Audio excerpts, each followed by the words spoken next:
Are you in for a treat today? Thank you for tuning in to Sell Like a Woman, the podcast. And not only are you getting my Southern accent today, but you are also getting that times two, because we have the one, the only Micheal Burt, more commonly known as Coach Burt, from East Tennessee as well. Coach Burt, thanks for dropping by the show. Absolutely. Thank you for having me. And love the Southern accent. And when I found out you from Tennessee, I absolutely love it. So thanks for having me today. Absolutely, absolutely. You know, there's this inner connection that redheads have. Anytime you pass a redhead on the street, like your eyes meet, and Tennesseans are the same way. We can be overseas, and you see somebody in Tennessee orange, and it's like a moth to a flame. You got to go talk to them. So it is a pleasure to have you here today. Thank you. So, what in the world is going on? Like, we've got our second man here on Sell Like a Woman. I'm so honored to have you. Coach Burt is somebody that if you want to succeed at anything, and who doesn't, you want to listen to him. And I'm going to let him tell you a little bit about why. Coach Burt, take us back to the beginning, because this story gets me fired up. It makes me palms. Yeah, I found my voice very early in life, Kendrick. At 19-year-old, I was coaching at the largest high school in Tennessee. By 22, I was the head coach, coaching high school girls basketball. And man, it was a great experience. By 25, I began writing my first book, first of 12 books. And so I had that coach in me that was really interested in building a championship culture. And along the way, began to figure out that we could take what I was doing in the athletic world and bring it over to the business world, and vice versa, to be honest with you. Is the athletic world needs more business concepts, and the business world needs more athletic concepts. And so that was where my journey started as a high school women's basketball coach. Yeah, and it's so interesting because I am a huge sports fan, which my people probably may not know, but I'm like an avid sports fan. And so this is something that my husband and I talk about a lot. Like I read this article this weekend about 3 things Belichick says you must do to succeed. And I don't remember what they were, but I was like, these cross over. I mean, we so need some of this in our world, and they so need some of what we do in their world. But let's talk about girls basketball for a minute. Mm-hmm. I mean, highly competitive environment. Tennesseans like to win. What did you know before you became, I mean, obviously you had an inkling for basketball, but did you know that you had something special, or was it through your experience that you learned that? Well, what really made me unique was I was coming over to the business world and studying what the best businesses were doing, and then bringing that over to the athletic world. So when you were a player for me, imagine going back when you were 14 years old, and you came to play for me, and mamas and daddies all said the same thing. Coach, my daughter's got a lot of potential, which is just kinetic energy that's stored until utilized. And so I heard this over and over, and I said, well, thank goodness you brought your daughter to me, because we kind of have our own little greatness factory. So imagine coming to play for me at 14 years old, and we taught you the 7 habits of highly effective people. And we taught you the principles of good to great, and the 5 dysfunctions of teams, and the power of intention. And we taught that to you 14 to 18, and what it built in you was a very competitive intelligence. So you had this competitive intelligence about you. My players were smarter than other people's players. They were winning more games. They trusted each other. They had all the intangibles.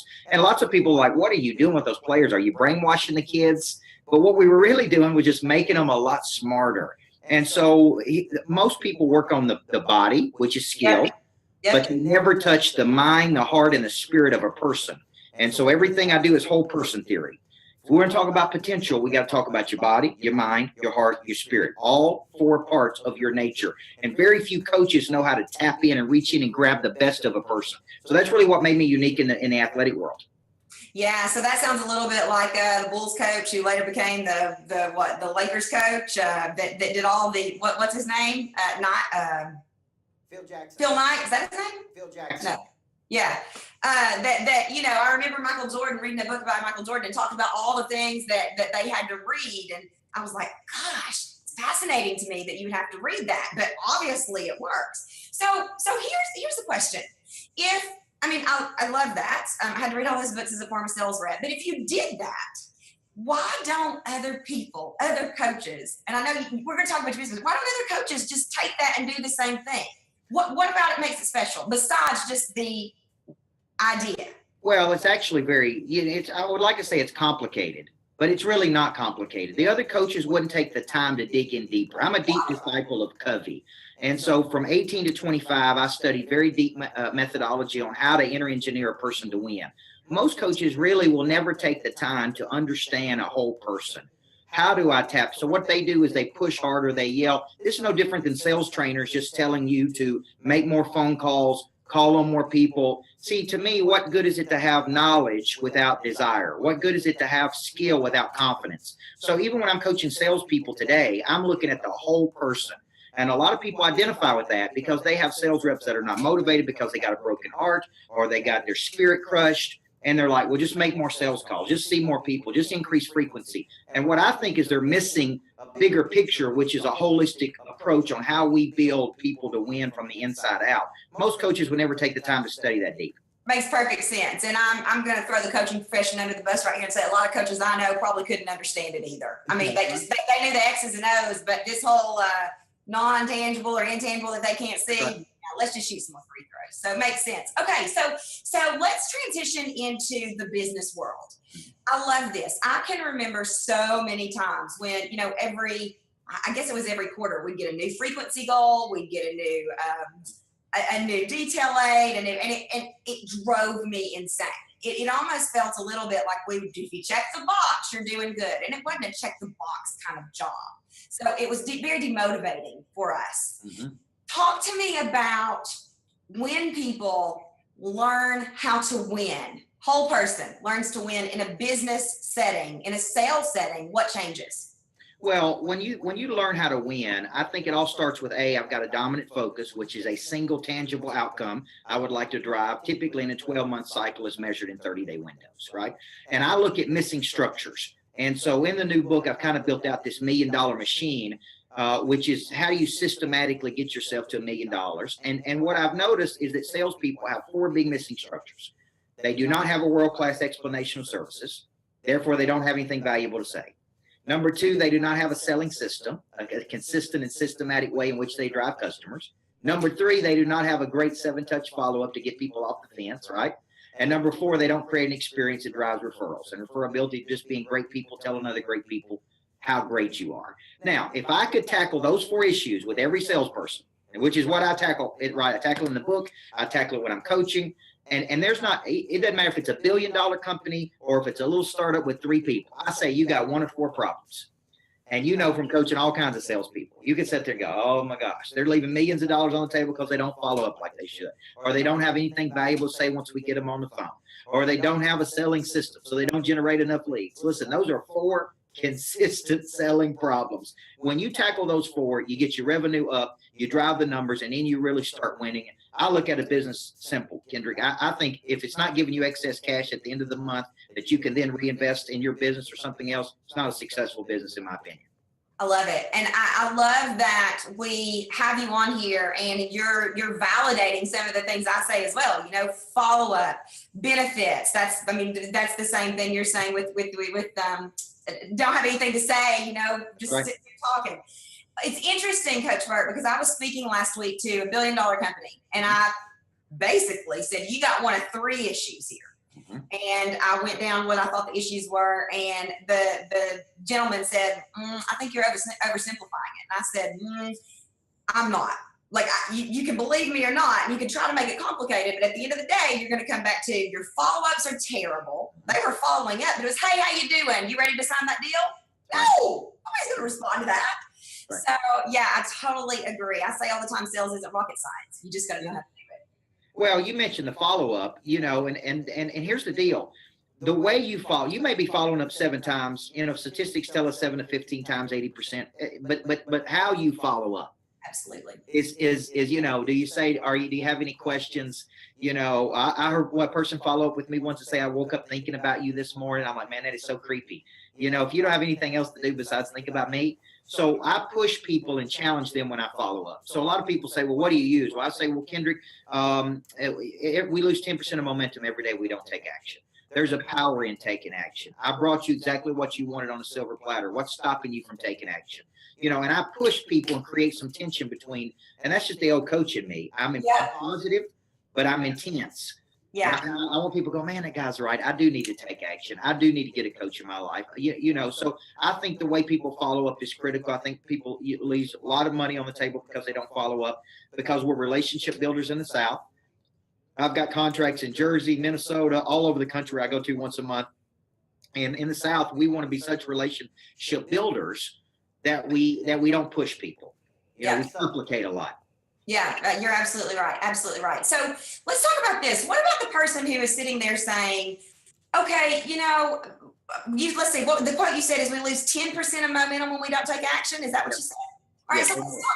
All right. So let's talk about, I wake up, I'm tired. I got a list a mile long, probably overbooked myself. I don't want to do it. Mm-hmm. Do I need to just push myself to get up? I mean, I'm not sick, so I'm not, I don't need to stay in the bed. Do I need to push myself to take some action? Or are there times when you need to sit back and say, whoa, hold on, maybe I need to not do something? What do you think? Well, I think there's always power in taking action. I think energy, when you look at the word power, it's a means or source for supplying energy. And so to me, I think just because you have feelings, that don't make them right. Just because they're real, that don't make them right, right? That's true. I think the real separator in the sales game is even when you don't feel like it, you fight through it. Professionals don't feel like it a lot. I don't feel like I motivate people every week when I wake up. I don't feel like doing things I got to do. I am big on changing my state first thing in the morning, do some type of physical exercise. For me is in the pool this morning. And so first thing I do is I get up and I change my state if I don't feel like it. And I get my mind ready for what my body's about to do. Okay. And it's not about my feelings.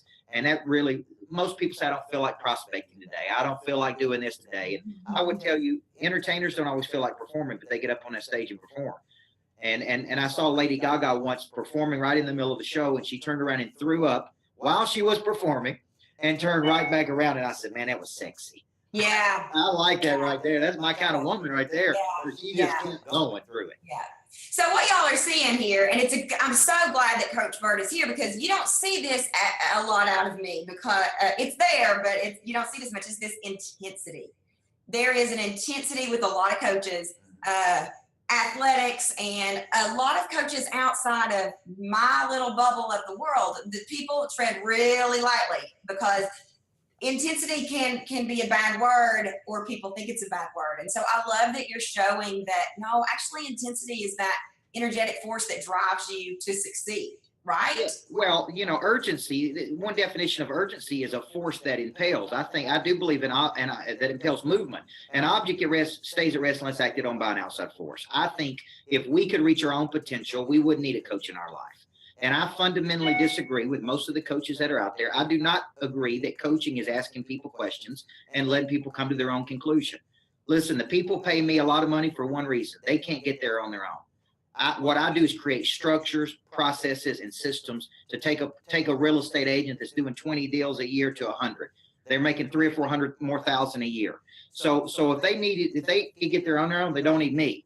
Yep. And so I think coaching is engaging people in a set of systematic and consistent behaviors that allows them to do something tomorrow they can't do today. Listen, my players couldn't have won a championship without me, and I couldn't have won it without them.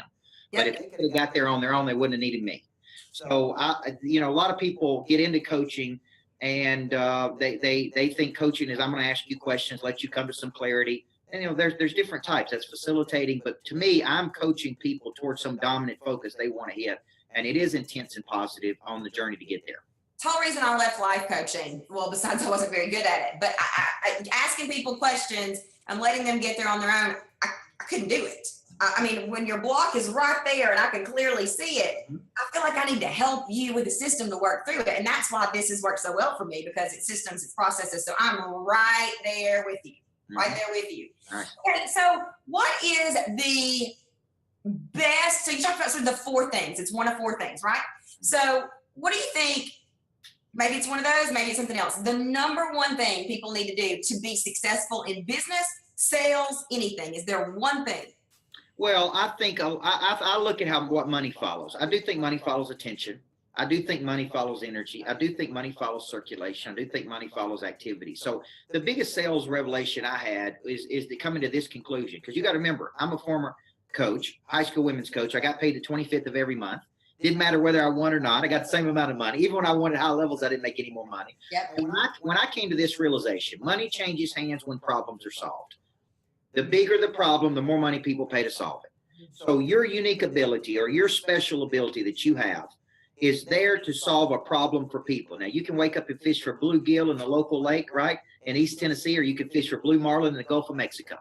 And so I wake up to solve big, juicy problems in the world that people will pay me a lot of money to solve. And my 25 years of coaching has really got me ready to solve those problems. So I force people in my coaching programs, in the new book, I force them to look at what unique ability have you cultivated your whole life and who would write you the biggest check for it.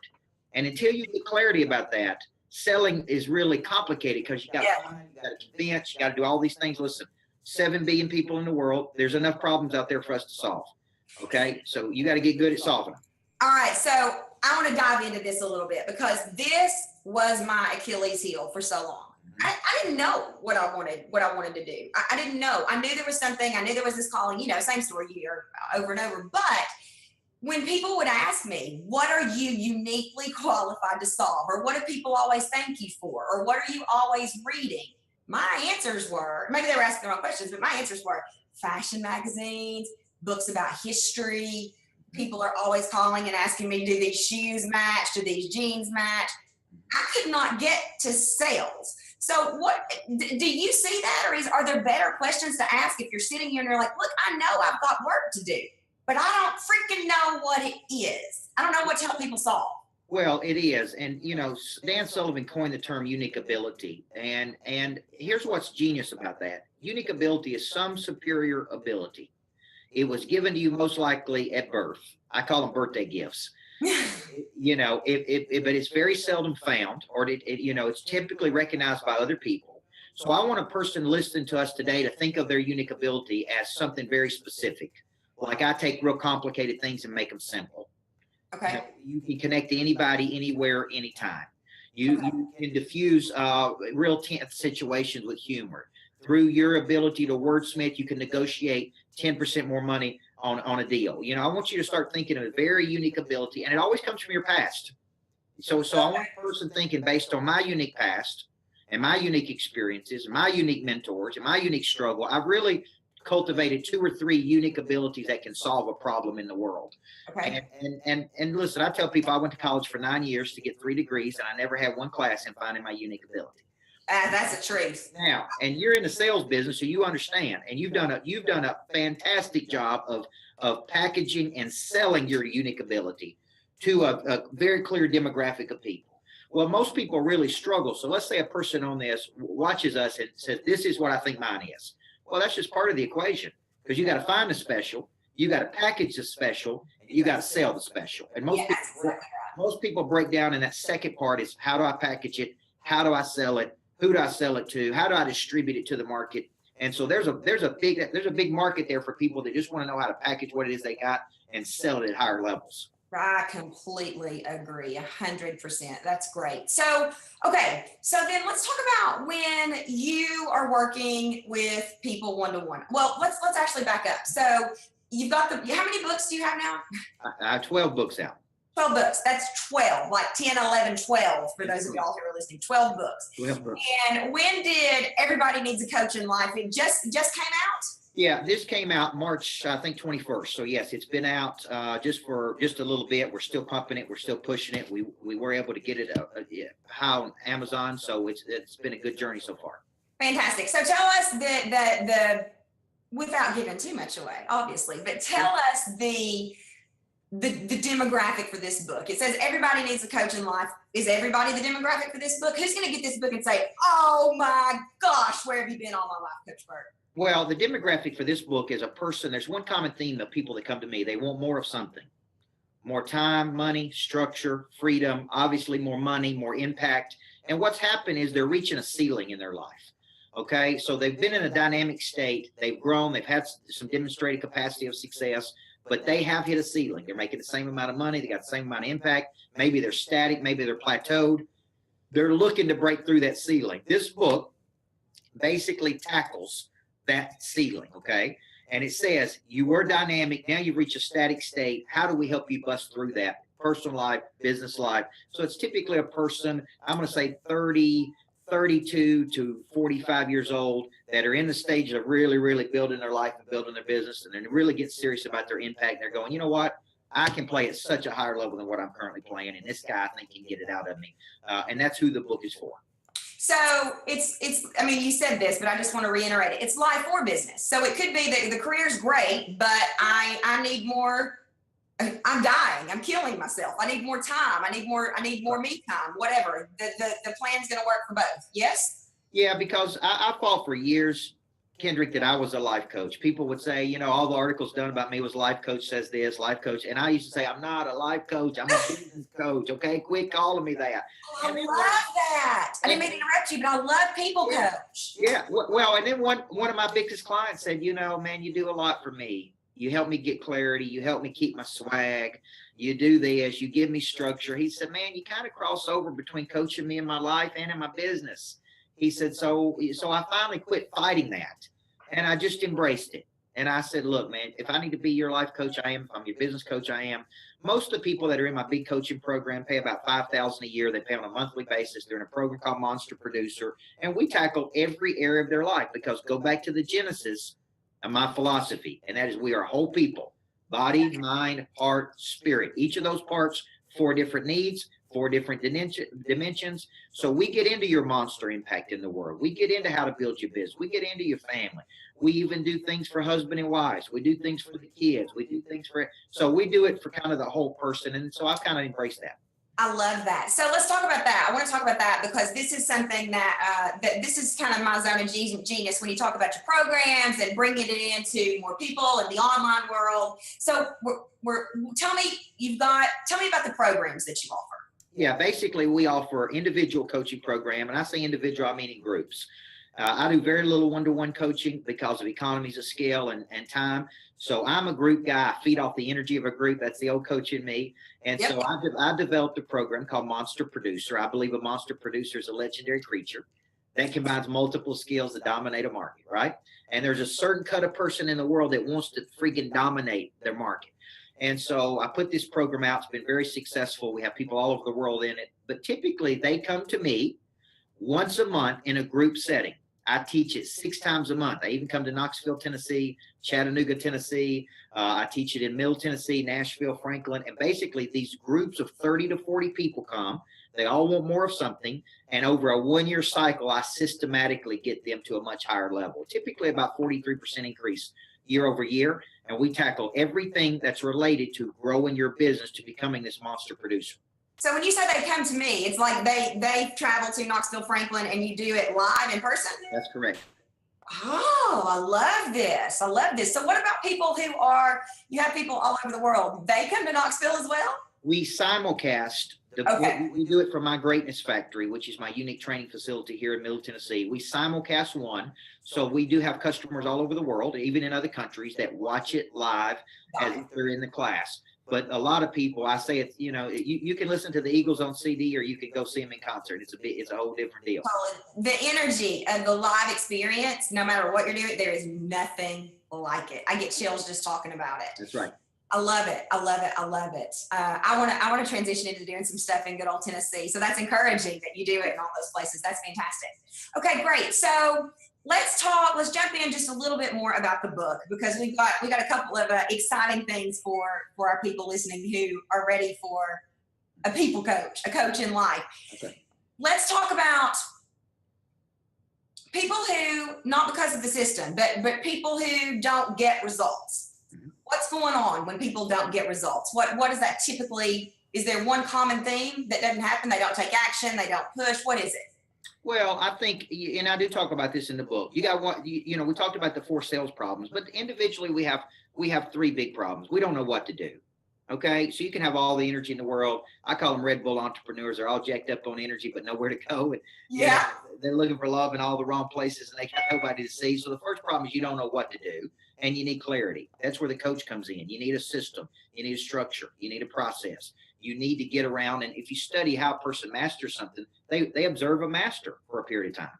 Then they practice what they see the master do. then they become a master themselves. So the first problem they got is they don't know what to do. And I can't tell you how many people just flounder around in the world with no direction or purpose. The second thing is you know what to do. You're good at doing it, but you have plateaued. You've reached a static state, and so you don't know how to. And typically, they tell us a good plastic surgeon never makes more than 2.2 millimeters of change, and they never make more than 7 changes. And so when you reach that stage, it's typically, hey, your strategy's wrong.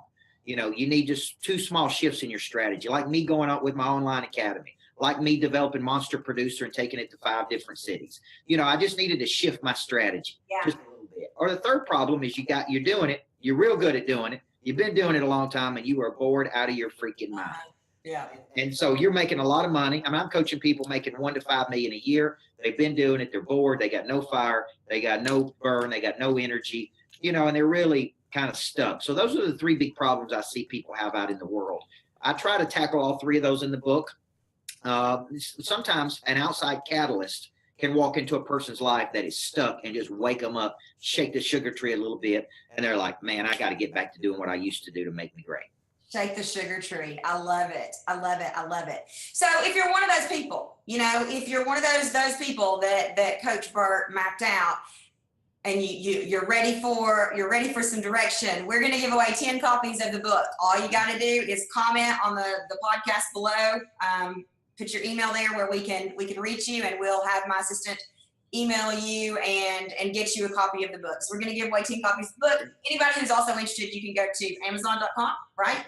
Amazon, Barnes and Nobles, anywhere good books are sold, they can buy them. Okay, so last question. We've been trying to schedule this interview for a while, and I have been terrible. And then I finally get planted back, and you're on a Disney cruise, right? That's right. So I was on a Disney cruise. You were on a Disney cruise. Tell me, where'd you go? Which ship were you on? I want to know. I think we're on the Disney Magic, and I came back and I said there were 5 big things I learned from the Disney cruise. Yep. You know, and I was teaching in my classes because I told my wife there's no way they're going to be able to meet the expectation I have. It was 10 years old the last time I went to Disney, and I said the expectation in my mind is so high, I've almost set them up to fail, right? But they met it. And what I learned the most is I only made maybe 1 mistake the whole time I was on the cruise, and I watched how fast they attacked that mistake. Is they will not let a customer become passive or a detractor. They immediately say, we screwed up. Let's make it right. Let's fix it for you quick. So there's all kinds of lessons you can learn about customer service, culture, if you ever go on a Disney cruise. So I took my notebook with me, and I swore I wasn't going to put those bunny ears on, you know, because I'm 40 years old, and I'm told my wife, I ain't doing the bunny ears, man. By day number 3, my daughter said, Daddy, will you put the bunny ears on? I love it. You know I will. love it. Just for you, you know I will. We took I guess our 3rd or 4th Disney cruise this year. This is the only cruise we've ever been on, and I was the exact same way the first time we went. I was like, I don't even think I like. Never been on a cruise, but already had my mind made up. I wasn't gonna like it, and you know, usually when your mind's made up, that's usually the experience you have, just because that's what you attract. That's no right. way I'm gonna like this, and my mind was blown. I even came back. There's a great book written about Disney service called "Be Our Guest." And it's about all of the I guess the steps that go into creating that customer service experience. And every time we go, I am blown away. We did the Star Wars Day at Sea this time, and I thought, oh, I hope this is good. Yeah. My daughter, I mean, she still is just like, I can't believe it. I can't believe it. So it's magic, right? It's magic when your kids are like that. Closest thing to magic there is, girl. I'm telling you. Absolutely. Absolutely. All right, Coach Burt. So give us one final parting piece of advice. We got people here who need to go out. They need to make money. They can change people's lives. Give us one piece of wisdom. Well, you can't see the picture when you're inside the frame. And if you are hitting that ceiling, which I know I've hit it, the reason I have coaches in my life is because when we know better, we do better. Maya Angelou said that. And I think if you can ever get exposed to the right coach, and it's very important who's coaching you. You need to have an affinity. You need to believe the same things. And you need to give them an unlimited license to coach you and say, look, I'm here. Get me to the next level because that's what you do best. And just know that you're not that good alone. None of us are. That's why we need the help of another person to have conversations with us we don't want to have, make us do things we don't want to do, and really help us become something we didn't think we could become. So don't let pride get in the way of a whole nother level you've never gotten to if you just get the right person on your bus with you.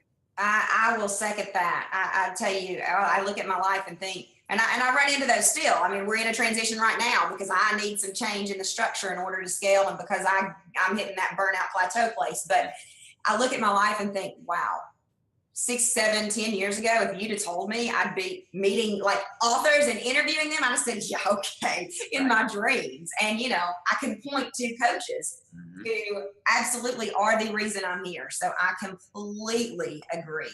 Coach Burt, thank you so much for being on Sell Like a Woman, the podcast. Absolutely. Love you following. Thank you so much. I'm so proud of it. East Tennessee girl doing so well. So thank you. Thank you. You are welcome anytime. Any Tennessean is welcome here anytime, but you're welcome here anytime. And for those of you who are ready, you feel it in your stomach, your skin's tingling, somebody is shaking your sugar tree, Coach Burt's got the plan. I'm telling you. We will give you the book free if you're one of the first 10 to leave us your email so we know how to contact you. Thank you so much.